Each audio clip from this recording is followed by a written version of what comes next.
Happy New Year! Now that we're in 2024, that means that there are inevitably a bunch of really cool games from 2023 that I failed to play in the year they were released. I'm definitely not alone there. So many good games came out last year that it was slightly ridiculous. Playing catch-up feels as impossible as Sisyphus pushing that boulder up the hill. Still, as gamers we all try. The backlog is something we all have, and we try to avoid looking too long into its gaping maw lest it swallow us whole.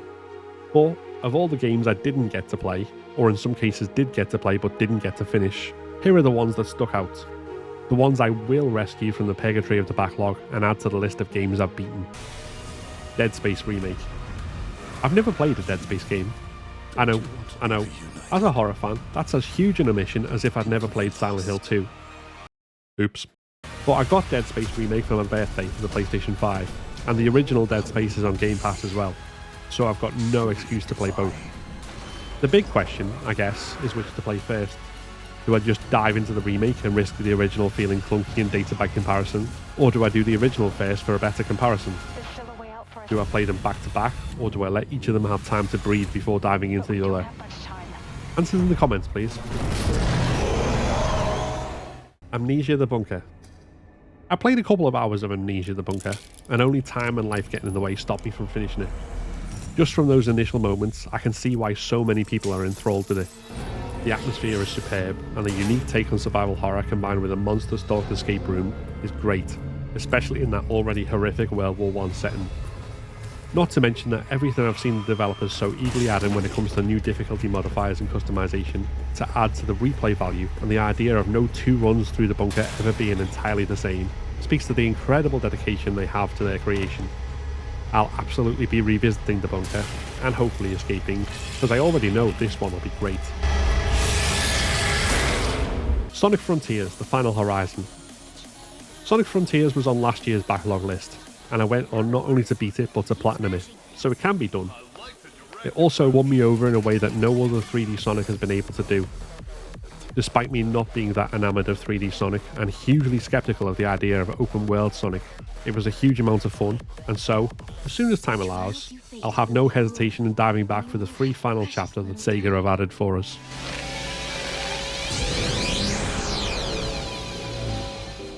Ghost at Dawn. I was fortunate enough to be gifted a key to Ghost at Dawn from the developer Blue and Red Games, who has to be commended for his efforts to build a community around the game and in responding to feedback. I'm very glad that was recognised with 2 Horror Game Award nominations, one for Player's Choice and one for Best Indie Horror. As for the game itself, again, I've played a bit, and aside from being really well put together fixed camera survival horror, it's got great art direction and aesthetic that sets it apart, as well as a compelling narrative built around the main PI character who uses a pseudonym to get around prejudice against Japanese Americans after World War II. I played until I died, and in that short period I haven't fully fathomed out the sanity mechanic, but this game is hard in a way that feels well constructed rather than cheap, and I can't wait to play more. Sonic Superstars. Finally, Sonic Superstars is the newest 2D Sonic offering, so as someone who grew up with Sonic on the Sega Mega Drive and can still play through Sonic 3 and Knuckles with perfect muscle memory from when I was 10, it has to be on the list.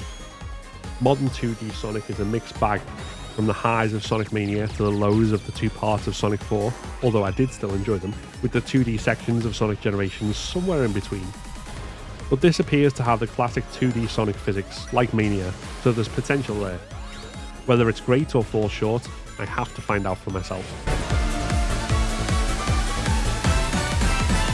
There are many other games I haven't played, including some that are by all accounts superb, that just haven't caught my interest as much. I try to chip away at the backlog when I can, but these 5 are definitely my priority from 2023. What games did you not get to play in 2023 that you really wanted to? Will you find the time in 2024? Let me know in the comments. If you enjoyed this video, then please give it a like and consider subscribing to keep up to date with all my content. Like the video that just popped up, which YouTube thinks you should watch next. This is a Patreon and member supported channel, so if you want to become a member and unlock custom badges and emojis, early access to my videos, and your name in the credits, then click the join button below. Thanks very much for watching, and see you next time.